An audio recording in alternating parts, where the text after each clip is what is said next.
नमस्ते बच्चों, कैसे हो आप लोग। उम्मीद है अपने घर पे बहुत खुशी से एंजॉय कर रहे हो ये दिन, और वीडियो के थ्रू जो हम लोग पढ़ा रहे हैं आप लोग उसे अच्छे से पढ़ के अपना सभी विषयों का कार्य कर रहे हो, और मुझे सब्सक्राइब, लाइक और शेयर भी कर रहे हो बेटा, है ना। अच्छा बेटा, हमने कल पढ़ा था वर्ण विचार, है ना, याद है आपको। अभी हमारा पार्ट 2 व्याकरण का शुरू हो चुका है, जिसमें हम वर्ण विचार पढ़ रहे हैं। मैंने उसमें आपको बताया था वर्ण क्या होता है। वर्ण होता है भाषा की सबसे छोटी इकाई जिसके टुकड़े नहीं किए जा सकते, है ना। फिर मैंने बताया था वर्ण 2 प्रकार के होते हैं, स्वर और व्यंजन, है ना। और स्वर में मैंने आपको बताया था स्वर जो होते हैं बिना किसी रुकावट के इनका उच्चारण होता है मुंह से, और व्यंजनों में जो होता है थोड़ा सा मुंह से रगड़ खा के हवा बाहर निकलती है तो उसे व्यंजन कहते हैं। और स्वर होते हैं हमारे कितने 11, और व्यंजन होते हैं हमारे कितने 35। ठीक है बेटा, इतना आप लोगों को याद है। आज मैं आपको बता रही हूँ व्यंजन के आगे का भाग, यानी व्यंजन आपने पढ़ लिए थे। व्यंजन 3 होते हैं, कौन कौन से होते थे। कल हमने पढ़े थे स्पर्श व्यंजन जिनकी संख्या 25 है। फिर हमने पढ़े थे अंतस्थ व्यंजन जिनकी संख्या 4 है। और उसके बाद हमने पढ़े थे ऊष्म व्यंजन जिनकी संख्या भी 4 है।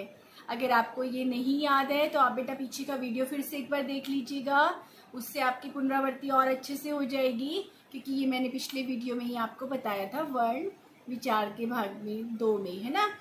आज मैं आपको बता रही हूँ कि व्यंजन जो है संयुक्त व्यंजन भी होते हैं। ठीक है, संयुक्त व्यंजन क्या होते हैं बेटा। संयुक्त व्यंजन जैसे कि नाम से पता चल रहा है आपको, संयुक्त।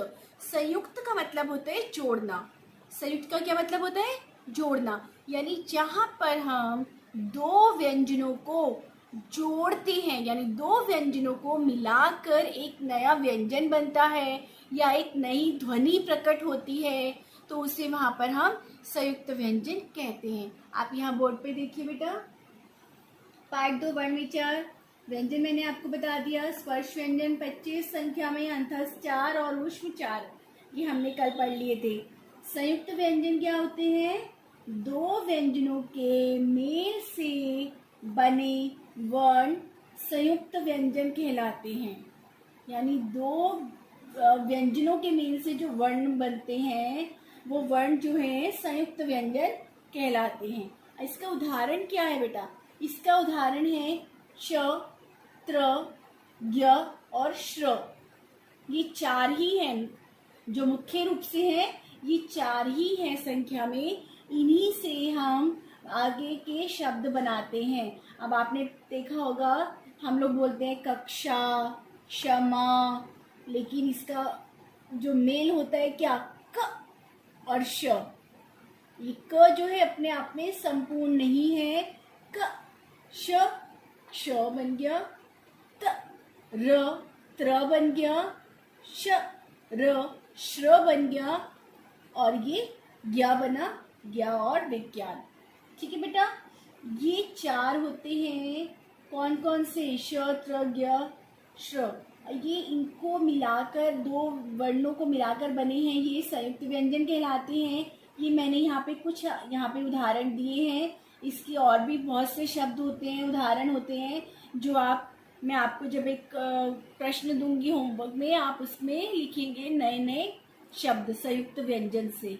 ठीक है बेटा, इसके अलावा मैं आपको बताना चाहती हूँ, जो भी कार्य हमने पीछे के 2 वीडियोस में किया है ना, पार्ट 2 से संबंधित वर्ण विचार में 2 प्रश्न मैंने आपको सबसे पहले वाले उसमें दिए थे होमवर्क में, फिर 2 उसके बाद के दूसरे भाग में हैं। तो ये 4 प्रश्न हो गए हैं अब तक हमारे इसी पाठ से संबंधित।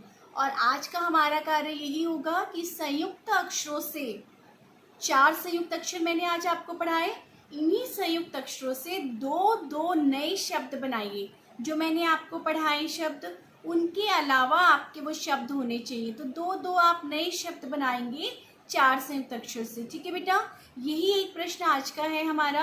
आप ये भी कर लीजिएगा अपनी उत्तर पुस्तिका में, फेयर कॉपी में। और फिर से मैं आपको बता रही हूँ, कि ध्यान रखिए बच्चे, आप लोग क्या कर रहे हो, कभी कोर्स का वीडियो देखते हो, कोर्स का काम कर रहे हो, कभी ग्रामर का वीडियो देख के व्याकरण का काम कर रहे हो।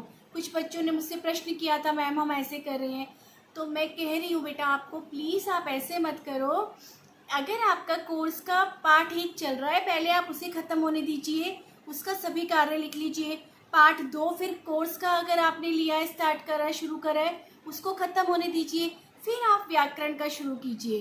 कॉपी हमारी एक ही बनेगी बेटा, तो आप लोग कंफ्यूज हो जाएंगे अगर फिर आप एक कॉपी में से करेंगे तो। इसीलिए पहला पार्ट 1 हिंदी कोर्स, फिर पार्ट 2 हिंदी कोर्स अगर आपने कर लिए तो आप व्याकरण का पार्ट शुरू कीजिए, और फिर उसको भी आप नंबर से कीजिए, यानी पार्ट 1 व्याकरण का पहले पूरा खत्म हो जाएगा, फिर आप पार्ट 2 वर्ण विचार व्याकरण का कीजिएगा। ठीक है बेटा, और भी कोई क्वेश्चन होगा आपका तो आप कमेंट बॉक्स में मुझसे पूछ लीजिएगा। धन्यवाद।